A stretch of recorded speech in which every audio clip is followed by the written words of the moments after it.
I'm here to help women reset and rewild, to embrace and prioritize the pauses in order to reclaim their peace and power. I'm Dr. Michelle Paris, director of the Poppy Clinic and founder and CEO of the Wild Collective.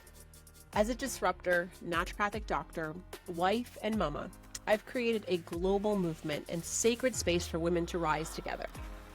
Here, you'll break through limitations, romanticize your life, and unlock the magic of your divine feminine power. My life's work is rooted in community, lifting women into their most powerful, authentic selves, while empowering clinicians to elevate their practices with a transformational, community-driven model. I lead a thriving, passion-fueled business and naturopathic practice brimming with abundance, where I can guide women to invigorate their lives through sisterhood and elevate healthcare with a cutting-edge transformational approach. I've witnessed firsthand in my practice how this model sparks consistent health transformation, creates flourishing communities, and brings profitable success. You can have it all, a life filled with abundance, contagious joy, and untethered potential. So pull up a seat. It's time to pour into yourself and tap into your intuition and design a life that's wild, free, and uniquely yours. And I'm going to show you how. This is Wild Medicine. All right, welcome back to another episode of Wild Medicine. I've got a great conversation for us today. Today, I welcome my first guest in a really long time, Christine Fortier. She is a multi-passionate, multi-layered entrepreneur. She's the founder of the Art of Pilates Flow, the co-founder of Confidence from Within Women's Health Retreats, the author of Plant Powered and Empowered, a read and recipe book. She is a sober coach and mentor. She loves all things wellness, and you will feel that from everything that she shares. She is a curious human and in constant state of learning and leaning in. She's built her business around helping women rise to a whole new frequency, ditching the booze, walking an alcohol-free life, movement, nature, and high-vibe nutrition. She is a beautiful daughter that she is in awe of, her greatest teacher, and a gift in her own healing process as she reparents herself. This conversation, we go everywhere from critical thinking to raising wild daughters to the sobriety movement through her own personal journey, and really about reclaiming our own power and just trusting the process and letting things unfold, and how even though our story shapes us, it doesn't have to hostage us and keep us small. It's the place in which we derive the wisdom so that we can use that for our own soul's expansion. So I know you're going to love this conversation as much as I did. So without further ado, I welcome Christine Fortier to the podcast. All right, Christine, welcome to the podcast. Thank you. I'm so happy to be here. I'm so excited to be chatting with you. I just love quick connection we've made over the last 6-8 months. I know, it's wild. Erin, who's part of Team Wild, has told me for a really long time that you and I should connect. And it's just so crazy how many friends we have in common and all the things. And then when we finally met, it was like we went deep immediately and just started talking about real things, which is what I deeply care about. I don't like surface level conversations. So I knew you were one of my people with the level of comfort we both had with just like saying it how it is. And I really appreciated it. You're actually my first interview of season 5. You're the first woman I've interviewed in a really long time, and I am deeply excited to have you here. So before we get started into the work that you do and how you serve your community, can you give us a little backstory to how you ended up to where you are today? Gosh, that is a super loaded question. Because honestly, I think I started this journey over 20 years ago, just in terms of just my well-being and thinking differently and just questioning things, really starting to question things. And, it's interesting because I have clients that will, say, oh my God, I can't do what it is that you're doing. You do so much. I'm like, I didn't start this way. It started, I can remember I just moved to Oakville and started to question my microwave. That was the very first thing I threw out, was my microwave. I'm like, I think I'm done nuking my food now. I'm going to just reheat it in the oven or whatever. So that was kind of like the first step. And then was, I'm not going to drink bottled water anymore. Then it went to, I'm just going to eat organic foods. And then it was just, I'm going to clean my house with more natural products. And then I'm going to put different products on my face. And then it's going to be like, so it just kept evolving over time. And here's the thing, it's like alcohol was always a part of it. It was never like, I never thought of it as a toxin. I never thought of it as, listen, I knew the effects and what it was doing to me in terms of like, my hangovers and my, just the way I felt, but it was never something that I even contemplated taking out of my life because it was such a normal thing in society, right? It was just so normal to go out and drink and have these, these times of like, let's let loose, or let's, this is our pause. This is what we deserve at the end of a busy day, etc. And it was really when I turned 50 I was just like, I'm done. I'm done drinking alcohol. I've always moved my body. I've been teaching Pilates for over 20 plus years. I've been teaching yoga since 2005. I've been holding retreats for 8 years. I've always been in this wellness industry, and alcohol was always the thing that was holding me back, I think, from my absolute potential. And I'm sure there's still more to go.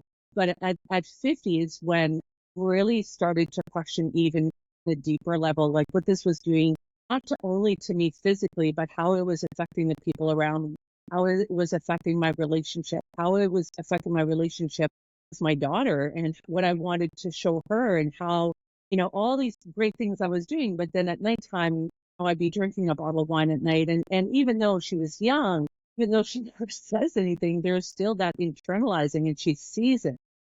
And at 50, I said, it was after my 50th birthday, I was incredibly hungover and I felt like crap. So my sober, curious journey started really then. And many relapses, in between now and back then.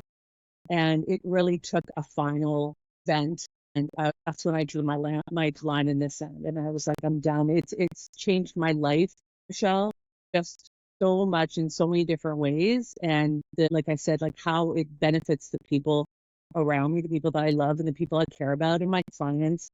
It's just changed my life.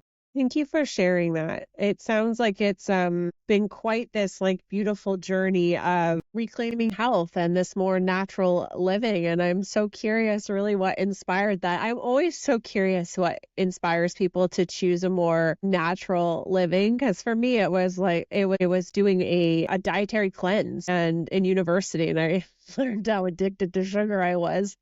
And it was like, oh my gosh, like just everything looked more colorful. Like there was just so much more to life. So sure. Sorry. When you're releasing sugar, everything's so much different too, right? I think there's just so many levels to wellness. And, at the end of the day, you can do all the things. You can do all the things, all the juices, all the workouts, all the cleanses, but if you're not taking care of your mindset, and if you're not living from a clear, like if there's fogginess, or if there's this feeling that you create yourself with toxins, like it doesn't matter what you do, you're not going to see clearly. You're not going to feel at your most optimal. You're not going to reach your most highest potential and your highest version of yourself. Well, that's where we genuinely connected, wasn't it? It was I would talk about my experience too as a naturopathic doctor and frustration with how healthcare was set up. And realizing many years in, but early on in my career, I guess, that there were severe limitations in terms of how far we could take people. Because if it was just about clean water and clean food and taking the right optimal doses of supplements, then we would see different outcomes. And I wasn't seeing deeply satisfying outcomes. And that is really what brought me to wanting to do more with mindset too. It was like, there's another root cause here that we have to unpack and understand, because it's leaving a lot of women frustrated, feeling like there's something inherently wrong with them, and they aren't broken. There's nothing wrong with them. There's just something deeper calling and asking to be confronted and sit with and befriend, so that you can start to understand what's really driving lasting change. And you talking about your sobriety journey, which is so interesting to me now because I do see you post about it quite a bit. And now I'm putting those pieces together of how meaningful that is for you to be that level of clarity. I'm curious, do you identify as an alcoholic or? Yeah, No. so And it's interesting I because, think this is important for people to hear. yeah, so here's the thing is like, I think we can live in that story and say, I'm an alcoholic, and it's almost like I'm reaffirming something that I'm no longer. That's no longer who I am. That woman is gone. She's dead. I've reintroduced myself personally, just for myself, as someone who just is living a alcohol-free life. So I think that's the standard in which I live by now. It's not that I'm sober. It's not that I'm an alcoholic, but this is just my life now. It's the same thing with my movement. It's the same thing that how I eat. It's not this overthinking of what it like. I think because there can be so much energy spent and saying what you're not and being. Look, here's the thing: they're like, eat whole foods, move your body every day, and avoid alcohol, and just avoid toxins, whatever that looks like for you, right? So for me, it's just like, these are the standards in which I live my now. I move my body every morning. I pray and I meditate every morning. Move my body. I go to nature as often as I can. I listen to my body. I rest. I recover. I go digital free. I avoid alcohol. I mean, it's just now a way of life. Right? And this is what I want to teach women. It's like, it doesn't have to be this, because there's such an, they're like, well, the whole moderation thing. And I'm like, do you know how much energy moderation takes for us to be in this place? I'm like, I'm going to modify my food. I'm going to modify my drink. I'm going to modify this. I'm like, there's so much energy placed in that. I'm only going to drink on weekends. I'm only going to drink at 5 o'clock. And that's energy that you could be spent doing other great things, right? So for me, right now in this place in my life, this is what I teach women. This is how I live my life. It's my lifestyle, right? I focus on my family. I focus on me, and I hold retreats, and I do the things that I love. And it's not complicated anymore. I think, and I say this because I come from a place of experience, and I've been doing it over time. It's never too late to start that one thing that could change your life. And it's just about being consistent and being disciplined to do that, and having a support system and having a community, and being with like-minded people, and being with people who might challenge your way of thinking, because that can be an opening debate. That can be a way to, plant seeds, right? Like, I don't expect everybody to agree with me. That's not the point. I actually want to have some big conversations. Please. I want to be around people that were thinking like me all the time. It'd be kind of boring. Like, I want to have those challenging conversations too. I couldn't agree more. I think there's nothing more important than being able to develop critical thinking skills. And the only way that that can occur is if we don't agree on everything and we are willing to sit in the arena and stay curious together, increase our awareness, to deepen our understanding, to be open to changing our mind. We've become so resistant to, or feeling like that's a bad thing. So I'll share with you. I don't know if you've ever read the book Green Lights by Matthew McConaughey. Okay, so it's a phenomenal book. I bought it for Joe when, oh my God, maybe 5 or 6 years ago. Maybe it was less than that. But I read it after too. And there's something that he talks about in the book, and whoever is listening to you might relate.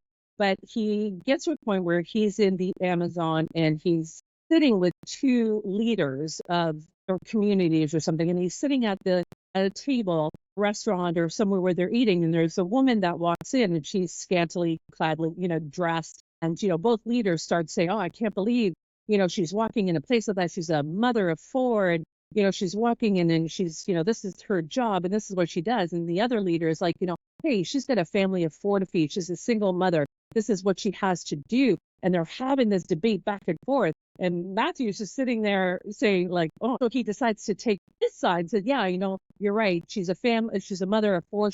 And they both looked at him and said, "Hey, this is not a matter of being right and wrong. It's about how can we come together from a place of understanding. We're not trying to one up each other. We're not trying to convince one another that you're right and you're wrong. It's about how can we come together from a place of understanding each other's point of view." So this is why I'm always open for debate and conversation, I'm always willing to listen to what you have to say because without judgment and just not from a place of criticism or trying to prove you wrong. But it's like, never heard said like that before. Tell me more. Maybe I'll pull something from it that I can use. But it's not that I want to prove you wrong. Again, this is the whole concept of like, I want to be here and I want to listen, but I also want to be able to be open and express my opinions and my point of views. This comes with alcohol too, or anything, movement, food, open, let's talk. I love conversation and I love the back and forths and the curiosity. That's for me, great conversation too. Yeah, and I think, something that needs to be highlighted with what you just said, because I think it's so fundamentally important, is there's so much undoing that needs to be done to be able to do that, right? So many of us are primed from a very young age what right and wrong is to achieve, to, like there's a whole system set up that we all bought into this belief that there is a right and a wrong. And I think the wiser we all get is we realize there's so much nuance. There's so much gray area. I often say in a wild circle, the woman I'm most worried for or terrified of is the woman who claims to have know it all and not have learned anything. So I'm like, there's something there. There is a wall there because, as a naturopathic doctor, I'm forever a student. There's always evolving research. There's always something to be learning. And so to not be open to that is to cut yourself off from expansion. And Absolutely.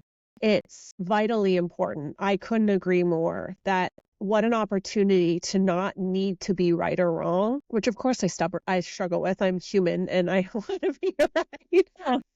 But I also more so want to deepen connection. And when I can have those conversations where it's about deepening your understanding and sitting across from someone to say oh my gosh, that's interesting. Tell me more about that. How did you arrive at that? Which is, we watched society come after each other for the last few years and cancel each other and say the most hateful of things if you didn't agree. And it was a really fascinating, eye-opening experience of this is how far we've come. We are clearly as a whole not quite comfortable with critical thinking. How do we come back? How do we restore art of an argument, the art of discussion and for seeking understanding? Because, just to bring these two concepts together, for many years, the alcohol outlines weren't updated.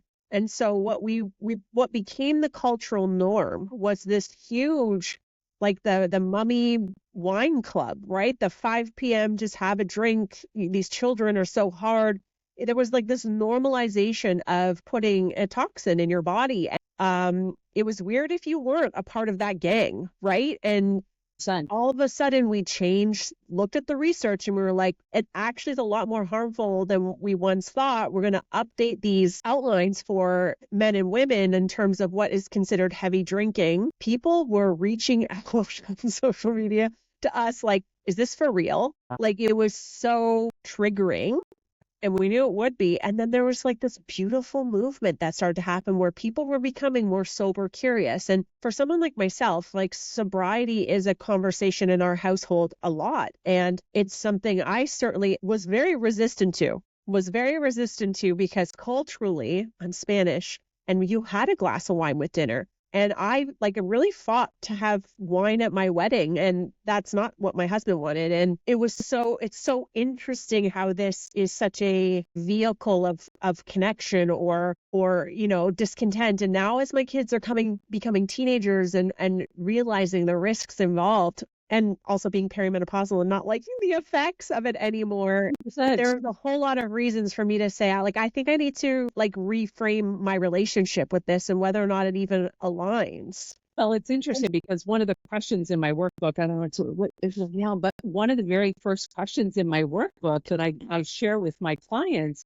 is what was your relationship like growing up?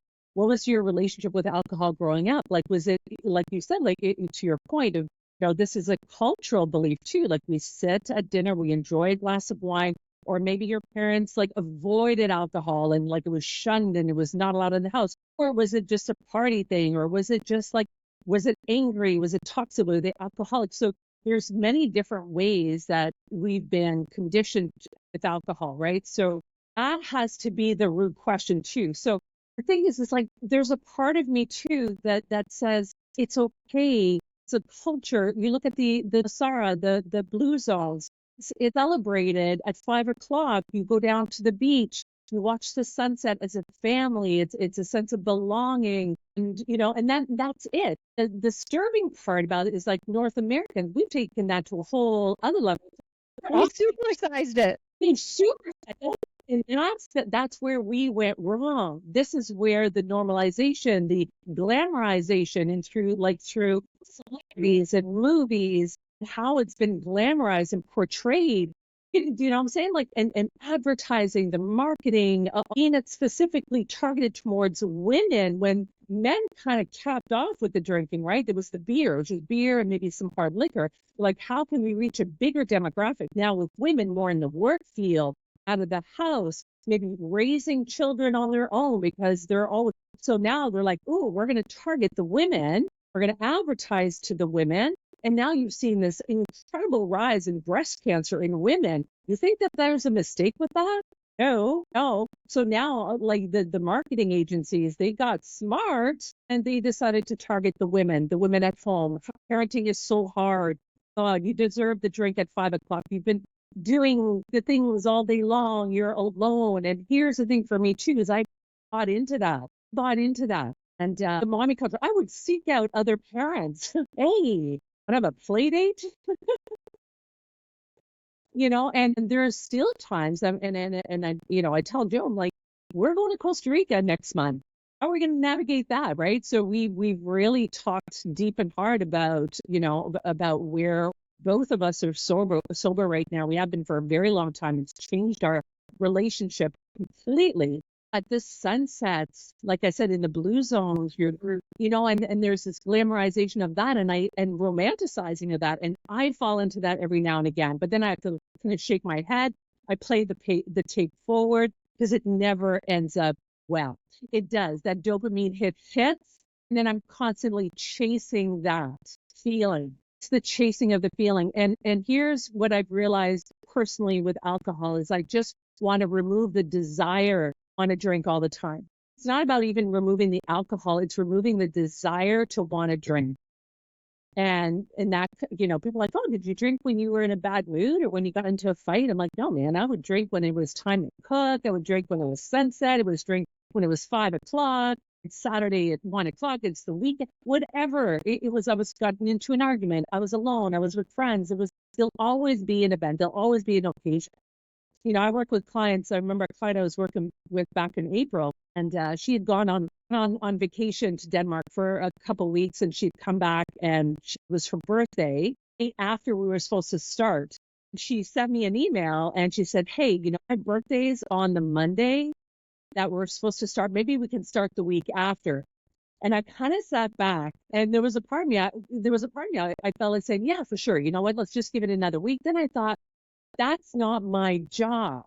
My job is to push you and challenge you on those beliefs that you've said, oh, it's my birthday, therefore I must. And then I took a step back. I waited 24 hours to respond. And then I said, you know what? We're going to start on Monday.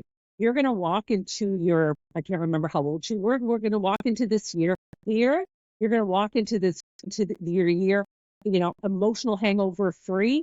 You're going to feel good about yourself. This is going to be the stepping stone to your greater version of yourself, because there will always be an event.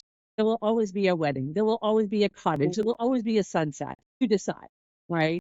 She did. She started, and she's the best thing she ever did, right? So that's the point, is that there'll always be something. You just have to make the choice to stop. Yeah. There's so many beautiful things that you said there that I want to highlight. And the first thing is like this beautiful through line of critical thinking and sobriety. And on that, you spoke to all the strategic marketing. And this is why we need to get in the arena and have conversations, because if we're not going to develop and flex the muscle to think for ourselves and to critically discern what feels like truth for us, we're always going to fall victim to whatever the latest trend is, because we're always going to be marketed to. And that's that's why these conversations are so vitally important, because it gives you the opportunity to start to sit back for yourself and say, well, where do I land on these things? How do I personally feel? What part of me feels attracted to this being the solution that's being portrayed as the fix of everything, versus how I actually want to spend my time, energy, and resources, or how I want to feel in my day.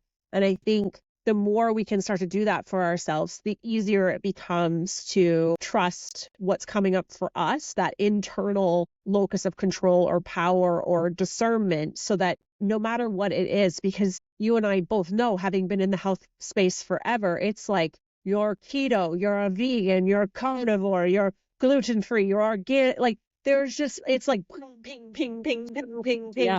Like you are constantly bouncing around. And I think you and I have both ultimately come to the very same conclusion, is that you're going to have to find your own way. You're going to have to find what works for you. And then we'll feel along the way. Yeah, many times. Many times. And that's the beautiful part of being human, like that's the only way to grow. And that's your growth process, this is what I tell my Pilates students all the time. Like when we, if there's new students in the classroom, and I'll say, well, these are the sequences I'm going to pull you through.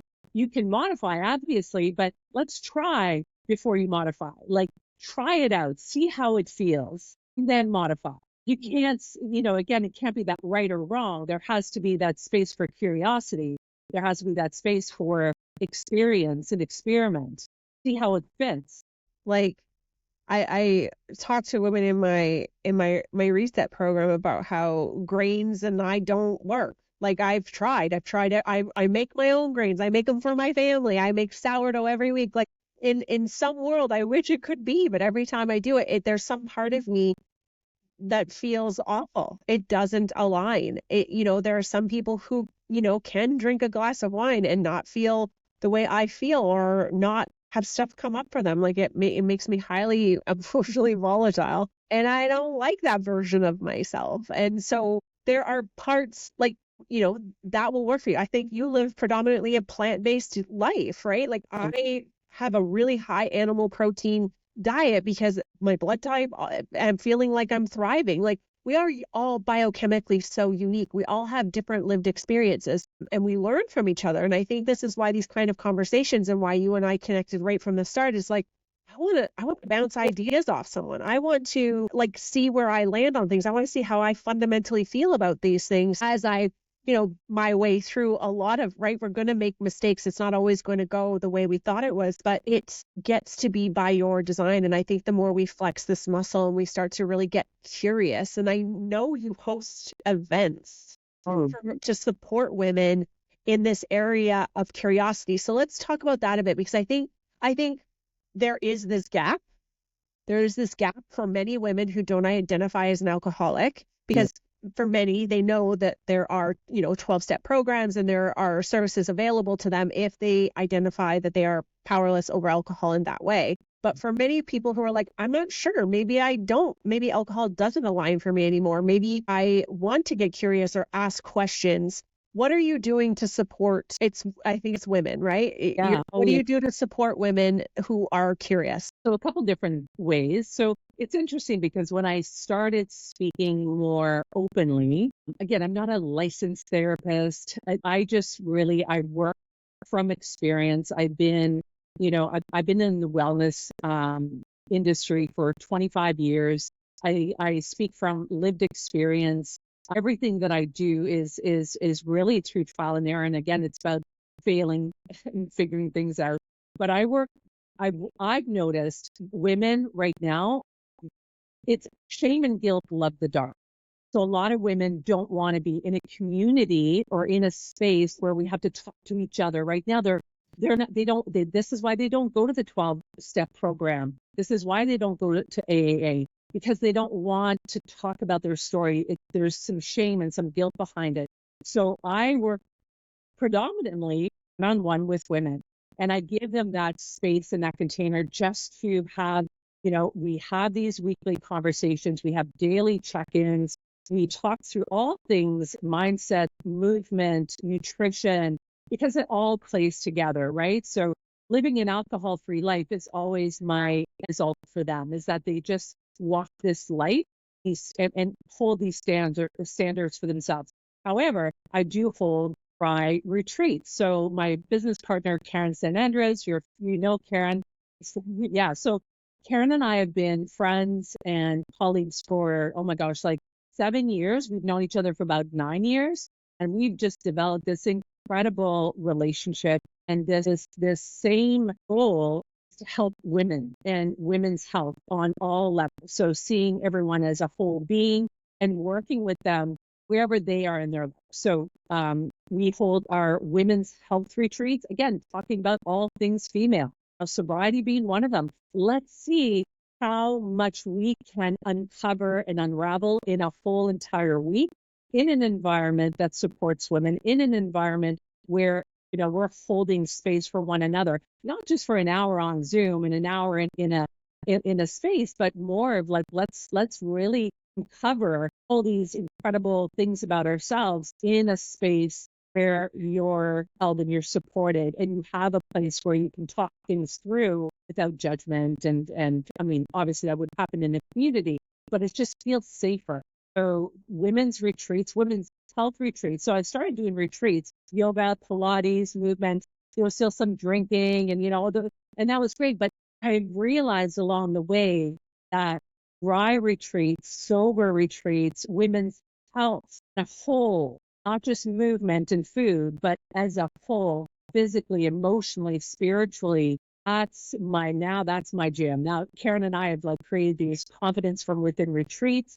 We've got our next one happening in Panama in February. We're so excited for that. We held our first retreat in Nicaragua this past April, and it was incredible. We couldn't wait to come back and host our next one. So yeah. I love that. I think it's great to have various opportunities for people to engage with how they want to get help, whether it's or be supported, however that looks like, whether it's one-on-one or unplugging from life and giving themselves a week-long or 5-day retreat reset is massive, because when we can pull you out of your everyday and give you an opportunity to think clearly, it's and also having a maintenance program. So this is where I think, cool. I'm not going to say fell short, but it's I never really had a plan for after, even though we kept in touch with a lot of the women in our past retreats. We have a WhatsApp group, but now we're creating more of okay, these are the tools and resources you're going to need when you get back into your regular space, when you get back home, because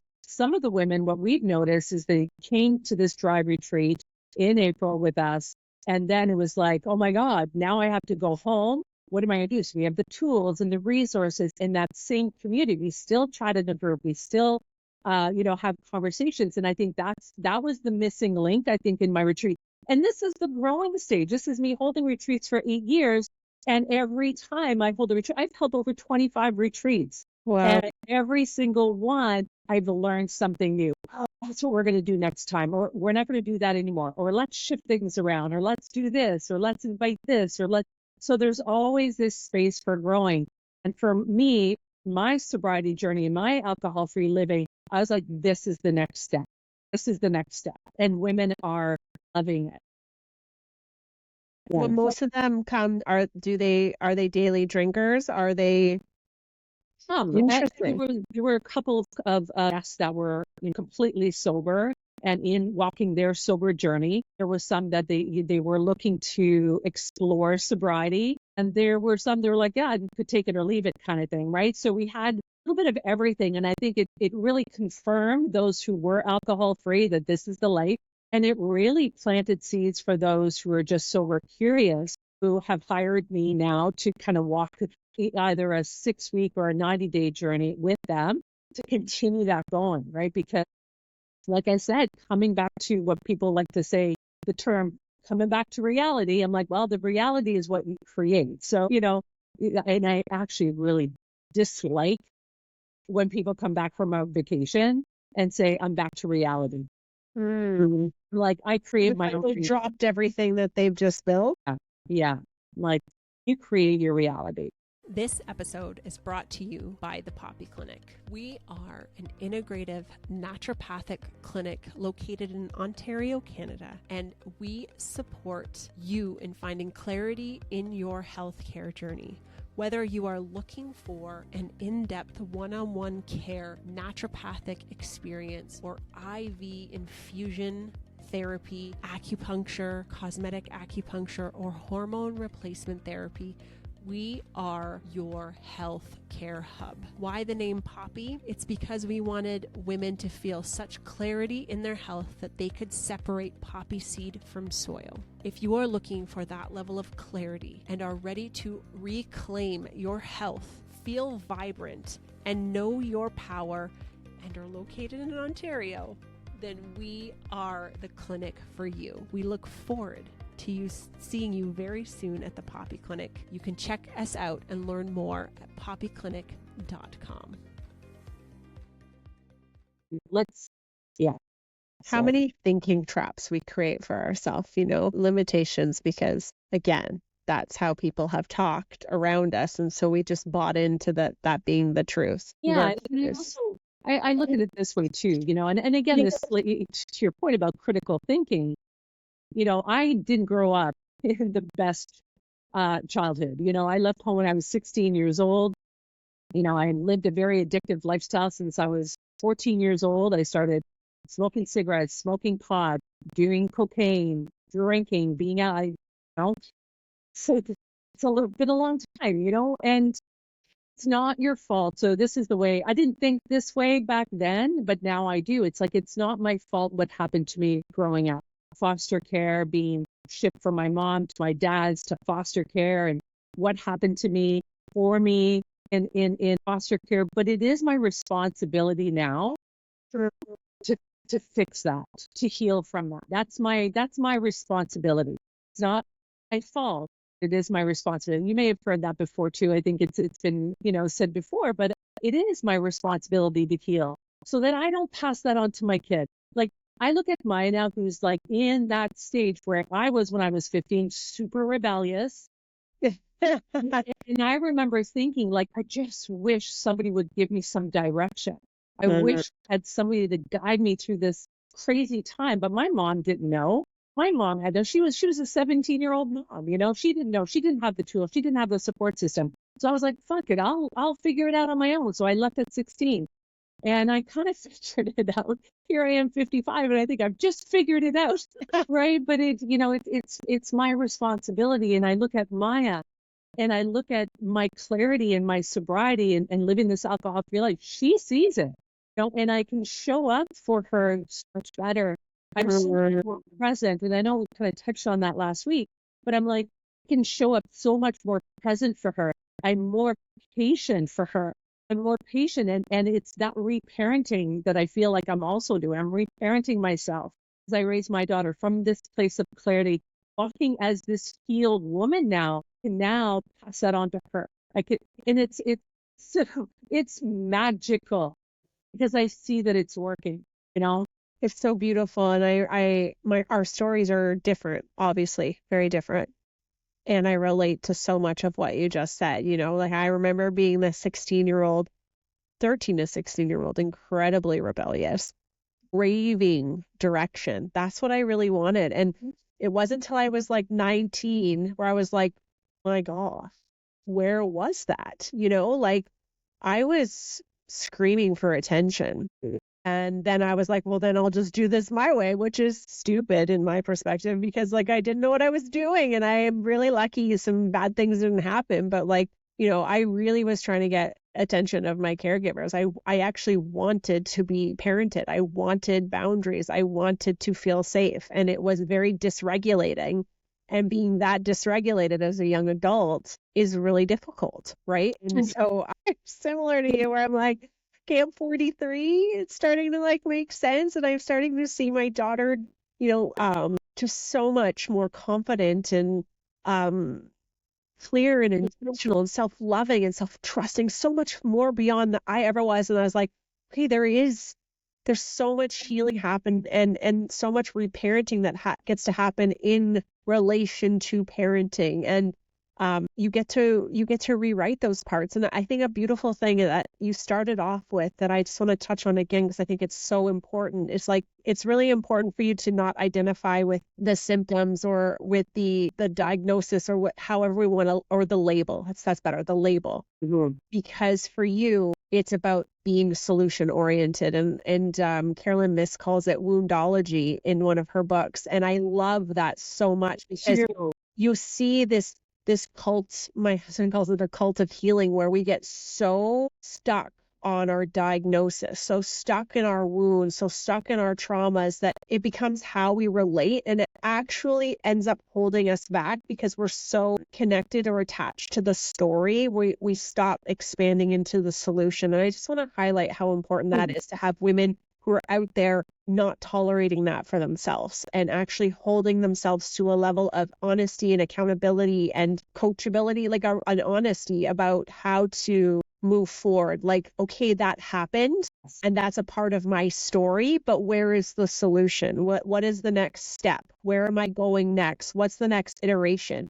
The friggin' switch, flip the page. Like that story is done. Yes, stop living in the story. It's no longer serving you. Yeah, and I think the sobriety, the clarity that comes with, again, removing alcohol from it, you see that more clearly. And that's the whole point, is that we do see clear, we think more strategically, we think clearly, where things make more sense, where it's not so jumbled up there.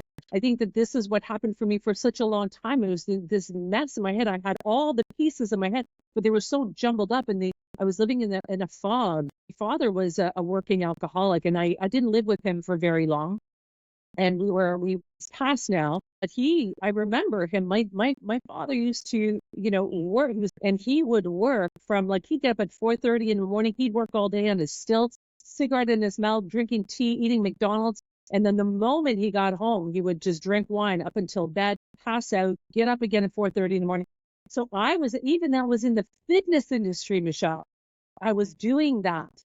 I was drinking all night and then still waking up in the morning and teaching my classes and doing the thing, but it's in such a foggy place and irritable and crusty and rushing my daughter out the door and just being short with me and being snippy. I was becoming bitter. It was just this awful place.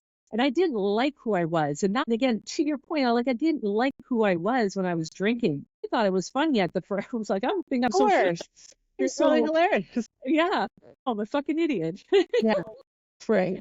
And I don't make sense. And I'm loud. And I don't like that. Like I can be loud and sober too, So there's been a lot of shifts, and watching my father go through. My mother never really drank, but she smoked a lot, and and she was just very angry and very bitter her whole life, and so it's just like I take the lessons from that, I apply it to now. I'm like, oh, thank you for showing me, because that's what I don't want to be. That's who I don't want to be. And even though, like, I was taking a little bit from both sides, I think there came a point where, again, it was just like, Christine, it's time to take radical ownership of this life. You're not your father. You are not your mother. You are your own being, your own person. You need to take radical responsibility for your life. I think that's so beautiful. And I think it is such an important message. It's like you get to take the wisdom, because there's probably a lifetime of wisdom in everything that you've lived through, but you don't have to take the story. You don't have to take the side effects of, it doesn't have to hold you hostage anymore. And that's true, right? It's like you can keep saying, oh, my father did this, my mother did that. It's like, take your ownership, like, own that too, like, fix it, figure it out. Let's go. Let's go. I love that. Yeah. Can you tell me a story of when you first found your courage or trusted yourself? Many times. Oh my gosh. So, great question. Okay, I'm gonna have to pause on that a second. When I found my courage, I think I'm a risk taker to begin with. I like to try things on through fear, walking alongside fear, shaking hands with fear. Courage. I think that we all are confident. When people say, I want to become more confident, I'm like, you are confident. You just have to have courage. And that courage is just found really through doing things, having that gut instinct to the things that make you want to vomit. Those are the things that you run towards. leaving my husband, my first husband, like just making that decision to say, I'm not happy in this relationship. I don't like the way things are going. And we tried to fix, we've gone through therapy. It just wasn't working. And to take that first step and saying, I'm going to figure things out on my own with Bert. Obviously, we're great co-parents. We have a great co-parenting relationship. But finding the courage there, finding the courage to have my daughter, conventionally, I, decided to have her at home without intervention, with doulas and midwives and my pets and my best friends in a pool. I decided not to vaccinate her. I decided to put her into a Montessori instead of public system. I took the courage to grow my own food, to do something different. People were telling me to do all these things and I was just like, I need to question that. And I think that's the courage that was just questioning things. Why are you telling me I should go to the hospital? Why are you telling me my kid needs 60 vaccinations before she's 2 years old? Why does she need to eat this way? Why? So for me, it was just having the courage to ask deeper questions and then doing it myself and then battling the criticism and the my God, from my in-laws or friendships, and why are you doing it this way? And again, this is the separation. I think that was happening through COVID. If we're thinking about COVID too, that whole separation, I had very different views from a lot of my friends, and I still do. That's the courage I had to live in truth. I speak truth. So therefore, I walk in my truth. I'm not going to follow a system that I don't believe in, that in my gut I know is wrong. So the courage to ask bigger questions in every aspect of my life, Michelle. It's hard for me to pinpoint one. I think that was beautifully articulated. It's interesting, and just want to highlight, if there's something in anyone who's listening that feels triggered by anything that you said, it's like, well, how can we just take the message, one of the main message of this podcast, and get curious? Just because someone navigated something differently than you, I wonder why. What were her motivations? Like, asking questions instead of making judgments or canceling someone. And I think that's where you and I deeply related to each other, was having to deal with the consequences of choosing to do things differently and having to stand out, and then raising children that, might also be doing that, and what that feels like for everybody involved, and how to just stay curious. Because, I truly have come to this place where it is like, you do you, what feels right for you. And I hope you did your research, and I hope you feel really good about the decisions that you're making, that you feel informed. I hope you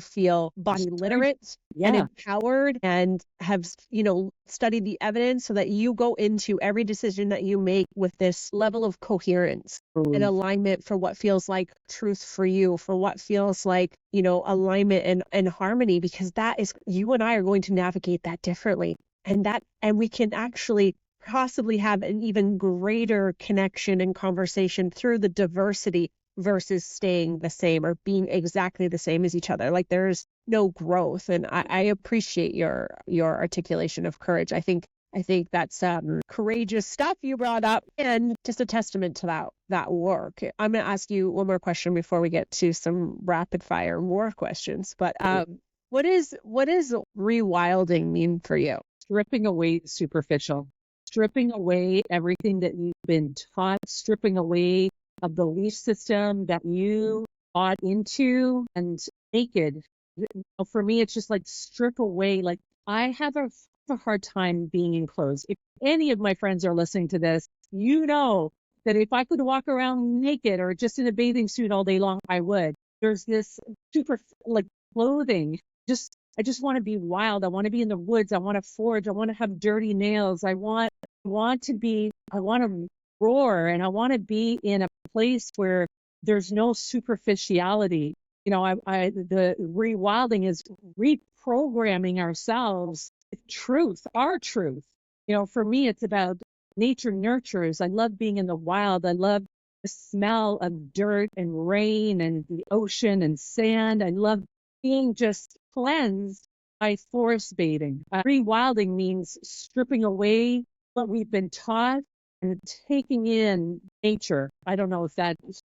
Love it. I love it. I'm looking at It's like a funny story of when I said to my husband finally, like, when we have kids that aren't here anymore, like, I don't want backyard neighbors, because I want the opportunity to be naked if I want. It was like, did someone see you naked? Something happened. I'm like, no, it's just like this pull to like want to forage, to want to like Yes. just do you, whatever that And looks I like. think the rewilding too, Michelle, is really walking rhythm with nature, the Mhm. changing of the seasons, allowing yourselves to ebb and flow in tune and in harmony with nature.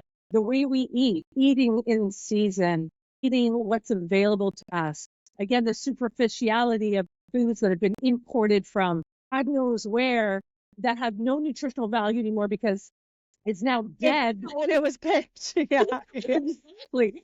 Farming and for me this is I farmed for 10 years. I grew my own food for 10 years. I built my own garden. I built all my raised beds. I built my own greenhouse. This is where I was like 15 years ago. I was like mother friggin' nature. I loved it.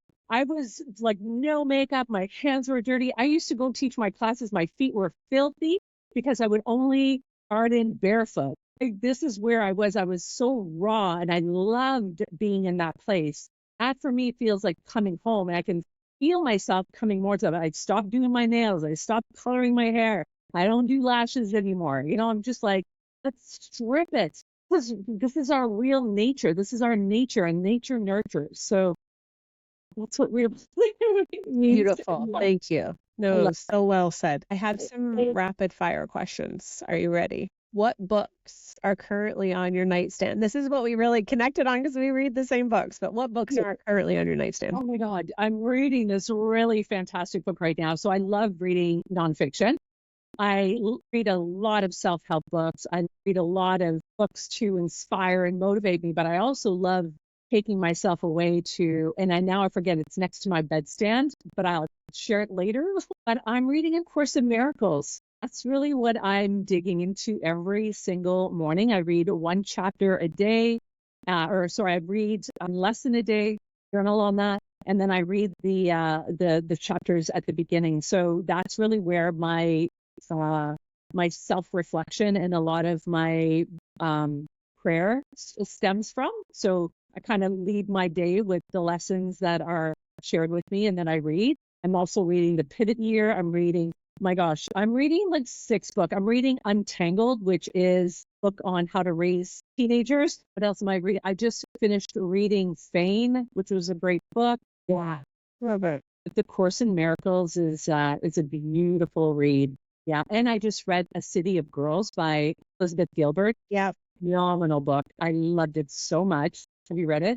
No, I'm going to see her speak next month in Toronto. I've had like mixed feelings about her. Last time I saw her spoke, I really loved her. I'll say the first time I saw her speak, she had just lost her partner. And so that would explain a lot as to, I was like, whoa, it was a very fiery message that didn't align for me, but I understand where that comes from. And then the last time I saw her speak, I had read Eat, Pray, Love and loved it way back in the day. The Energy? No. Big Magic? I didn't read Big Magic because she triggered the heck out of me. Like when I saw her the second time, I was like, our stories are like, I felt fundamentally like, oh, she doesn't align for me. But the last time I saw her spoke, like I was quite inspired. Like loved it. Yeah. Big Magic changed my life too. Really? It's one of 3. Yeah, absolutely. You'll love it. It's probably very similar to the talk I saw, and it was beautiful. It was absolutely beautiful. What draws you to something like A Course in Miracles? So Christian, I had an interesting relationship with Catholicism, and I lived in foster care. So we were bombarded and pounded into us, about religion and Christ. And, we were going to church every day. I was in charge of cleaning the church. I had to pray and it was a horrible environment that I lived in. And so I became quite resentful to anything God and Jesus. And so I think this is where I've always wanted a connection to something. I always wanted a connection and I didn't know what it was. I'm like, oh, definitely not God, so this is, I think, where I found my belief, my spirituality was through nature, through gardening, through hiking. I'm a long distance hiker. I love hiking. It's one of my favorite things to do in the world. I do a lot of long distance hiking, but being in nature, I found my God there first. And then it was through movement, through yoga, I found my spirituality. It was like, oh, Buddha and spirituality and chakras and all the things. And even though that felt good for me,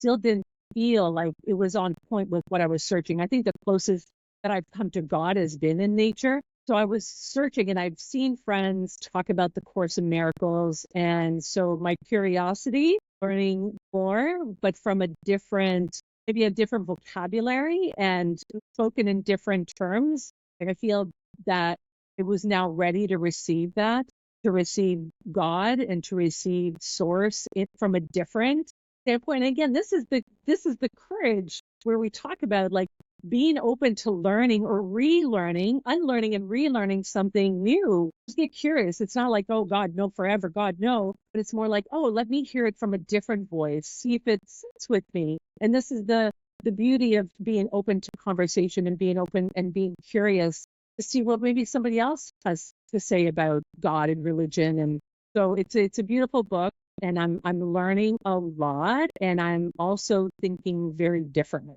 Thank you for answering that. I find myself like as a newer Christian, not raised in a sterile home, trying to figure out how my worlds intersect. And so having these kind of conversations or asking those kind of questions and seeing people's perspectives is something I greatly value. So thank you for bravely sharing that. And it's just like so many people's story is how humans really have gotten involved and damaged the relationship with your forming relationship with God as you understand him. And so it's so fascinating. The way I'm looking at it now is like source and God, not in a vanity kind of perspective, but it's like I am the good that I seek in the world. Truth is in me. And if I'm clear enough to see that again, so I'm looking at it from a completely different lens now.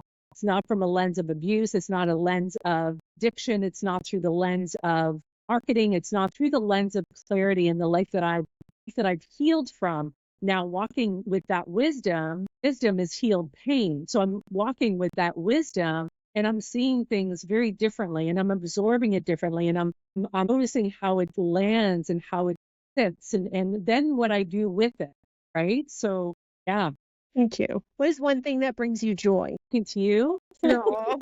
I receive that and I feel the same. Who do you admire most? It's not rapid fire. That one's a lie, but I think it's an important one. There's just a lot of people. No, my sister is listening. My sister is one of the people I admire the most. Yeah, my sister.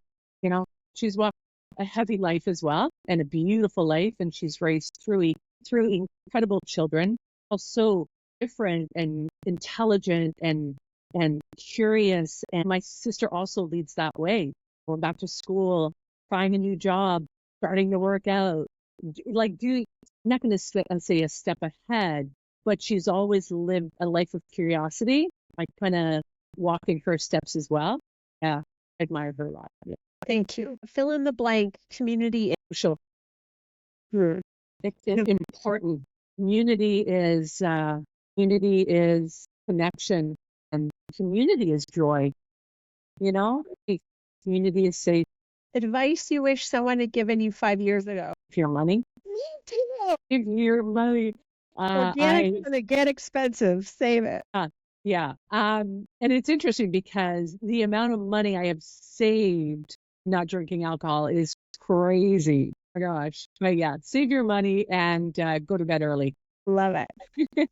And lastly, the best word to describe you. I almost want to ask other people what they would say, but I think free. Well, it's beautiful. Because ultimately that's what I see. Is freedom. That is that is what I seek is freedom. This is why I chose the direction that I've taken in my life through living an alcohol-free life, through doing retreats, working it from home. Love it. Christine, thank you so much for your honesty and bravely answering any question that I asked because you had no idea what was coming your way and you were up for any of it. And I really, since the moment I've met you, have been greatly appreciative that I get to know you now and have you in my circle. And I just want to say, for community is everything for me. And it can be difficult to, well, not difficult, but it can be challenging meeting like-minded people and connect as quickly as we did. And I asked you if you would support me in my upcoming retreat. And not only did you just say hell yes and show up and share, you continued to share. And I think it is rare to see really high quality women like you who are succeeding, who truly want other women to succeed and win too, that there isn't this competitive vibe, that it is collaborative, that it is trusting, that everything will, is working out in the highest and best good. You're one of those quality women that I speak about all the time. And I just want to say I thank you for that and being the embodiment of everything that we teach in the wild, and for sharing your message and your gifts with my community, because I think the work that you do is special and important. And I think your current way of leading women and your current message is going to speak to many, and to know that there is resources and programs and retreats available for women who want to get sober curious or want to get in the arena and get curious and just have critical conversations, that there are spaces like yours. So thank you for being here. Where can people find you? So my website is not quite up and running, but you can always find me on Instagram. I'm in Instagram. This is where I speak most of my truth. This is where I share most. So finding me on Instagram, my links in my bio and my links, there are different retreats that I'll be holding and posting over the next 6 months. So they can reach there. They can reach me on my Gmail account, Christine. No, it's number 4 of my email. So just 4JVmovement@gmail.com. Throw it through there, through Facebook. But yeah, so right now, this is really the only place that you can reach me. We can add all those links to the show notes. And if somebody is in the Oakville area, you can always come and take my Pilates classes at Aigita. There we go. In November, it'll be on Tuesdays and Thursdays, 9 a.m. and 9:30 a.m. And on Wednesdays, I teach at B Yoga in Burlington at 9:30 and 12:15. So great places to come if you're a Pilates lover, if you want to come and get your butt handed to you.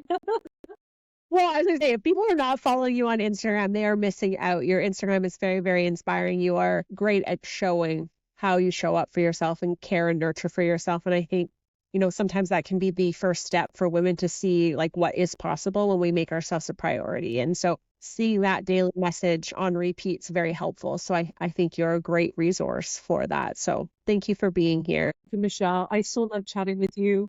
Do this like for another. We can keep going. We can have a 2-parter. I'll see you tomorrow night. Can't wait. Thank you, Michelle. Thank you so much for tuning in to Wild Medicine. I am so grateful to have you here, and I hope you're feeling inspired and empowered. If you enjoyed today's episode, please don't forget to subscribe and leave a 5-star rating. It helps us reach more incredible women just like you. And before you go, quick reminder, the information shared on this podcast is for educational purposes only and is not intended to diagnose or treat any medical condition. Please consult with your healthcare provider for personalized advice and care. And if you're ready to take inspired action and dive deeper into your own health journey, please visit us at poppyclinic.com. Let's rewild and reset your health together.